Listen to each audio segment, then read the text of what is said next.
morning, everyone. Welcome to Whitmore's Trains. My name's Wes. Hey, I want to go over the control system I built for the train that runs on the shelf that goes back and forth in my train room. It's like a trolley line, except it uses a regular engine that has, a forward neutral, reverse neutral controls. So I built a relay network that would simulate the button presses on the controller to do that. So this is a Z1000, and a Z1000 has a 14 volt output on the accessories that I'm using to power the relays. And then I also use the track power to set the speed of the train. So the relay network is actually built from two different types of relays. And if you look, the timer relays are the ones with the knobs, and that's the GRT8 M1. And I've got 3 of those, and then the GR8 208 and 108 you can get. They're a 12 volt, just a regular 12 volt relay. So you want to get the 12 volts and not the 24 volts that are available, because the 24 volt don't always work.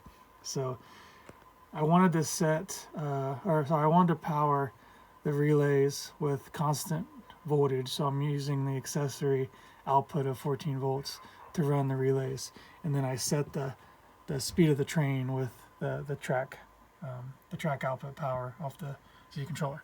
So if you look, these 3 red wires that go into A1, they're the positive of the accessory output, and then the greens are just grounds, and they're grounds anywhere on the Z. Right, there's only 2 spots, but the black and then the other negative post on the accessory output are both grounds, and they're all tied together internally, so you can use either one you want. So I used to use iTads from MTH to run my Helix automated system on my train layout, and they started burning out. So I think over time it was just too much amperage for them. So I ended up using these relays, which are way higher capacity, and they're actually cheaper than an iTad and a lot more flexibility. So I've been using them for a couple of years now. They've been good. So the issue is they don't have a ground trip like an iTad does, because an iTad is designed for train specific use. So you have to add an additional relay to create the ground trip that will activate this timer relay. So what I ended up doing was this yellow wire is a ground trip circuit. So at the end of each ends of my track, I've got an isolated section of the outside rail. So the inside rail is a ground, and when a train goes across it, it'll send ground across through the axle of the train car and hit that isolated section that has this wire attached to it that comes back to this relay. So basically it's ground. So when you give a relay power and ground, it'll turn on. So when this gets activated from that car, this relay will come on. And then what relays do is they basically, if you like 11, this relay has 2 sets of outputs, so I'm only using one, so we're just going to use this bottom one. So 11 is more of that 14 volt positive. So and I just have it daisy chain too. So it goes from 11, and then it goes to this relay, just those 2 relays. So they're always hot. So when the relay is off, you have a normally open and normally closed output on a relay. So I have it set that the wire is into the one that doesn't have power going through it when the relay is off. But as soon as that relay is turned on with the ground trip, it'll send 14 volt out of 12, and then it'll come up here and activate the first timer relay with this S pin. So these relays are always on because the ground and the power are hot all the time, because it has ground, where this one only has ground when the train hits it. So if the train hits and sends ground, this turns that relay on, which sends 14 volt out that wire, then this relay will turn on, and it'll do whatever programming we've got set. So there's, I don't know, is that 12 functions? I'm not exactly sure how many there are. I guess there's one for each.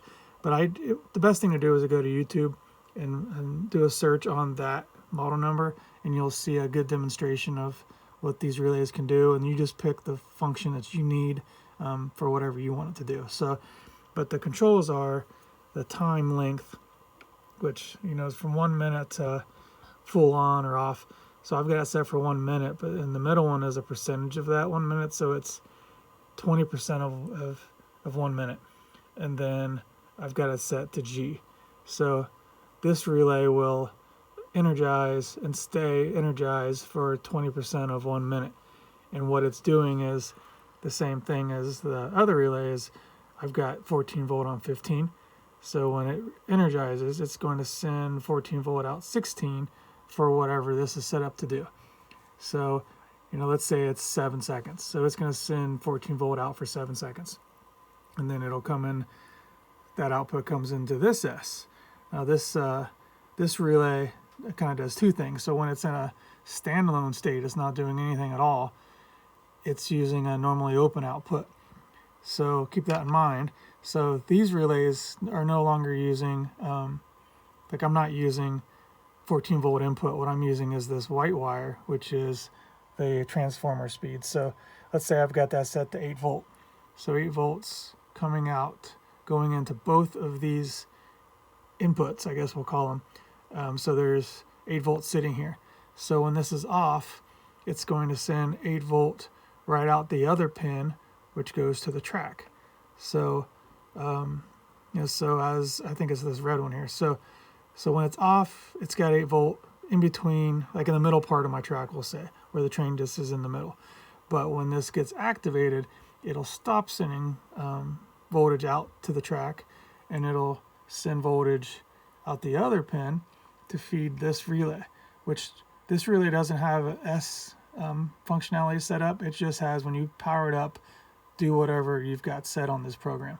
So my program is when it's powered up, it will, because the train will be already going forward, we'll say, it'll stop the power from reaching the track for 3 seconds and then start it again, which puts it, in the other direction, and then stops it one more time.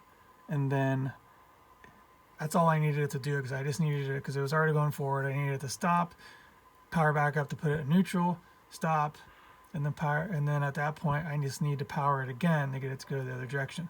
So I have it set timing just right, so it changes the directions and then shuts off. And then when this shuts off, it shuts off because this relay shut off. So then when this relay is shut off, we go back to 8 volts on the track, which will send the train from the stop position to, going to the other direction. And then maybe 2 seconds later, we shut off all the power with this relay, waiting for the train to get to the other end and start the whole cycle over again. So it sounds complicated, but it's really not.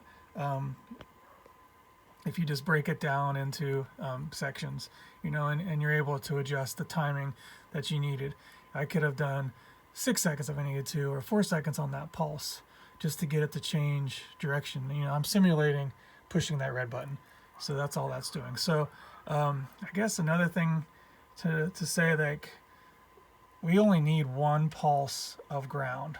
And sometimes, like if you have dirty track or a light car, or the train's moving too fast, it may, hit like ground, and this will like chatter, and we don't want that. So the relay, one of the main reasons for this relay is to just grab one pulse of ground and then be able to hold 14 volt output until that cycle is done. So it's like a buffer. So that's an important reason to have that exact relay there. So I'm gonna go ahead and start it, and then I'll show you what the lights are doing here. Okay, so let's move in one direction towards the ground trip. So hit ground trip. The ground was here. Power came out of the blue wire. Told this relay to do its function. So it sent blue out its blue wire. Then set this relay. This relay was just outputting 8 volts to the track. But when it cycles, it pulls the 8 volts and also sends power to this relay, which does its cycle of 3 on, 3 off, 3 on. And then once that time has elapsed, this relay pulls power from it. And then when it pulls power from it, it sends volts back out to the track to get the train to start. And then, 2 seconds later, the train is already out of the ground trip area. This relay will stop power to that and kind of cleared the buffer. That way, when you're leaving, the chatter of like the wheel doesn't set it off again, and your train never left the area. So that's what that buffer does. And then, then it just waits for it to get to the other end and trip again. So, all right, well, I know it was a lot. It's really not bad. If you guys have any questions or want to do this on any projects, let me know, and I'll be happy to help work through it. Relays are pretty cool. So, all right, have a great day. Merry Christmas. See you guys.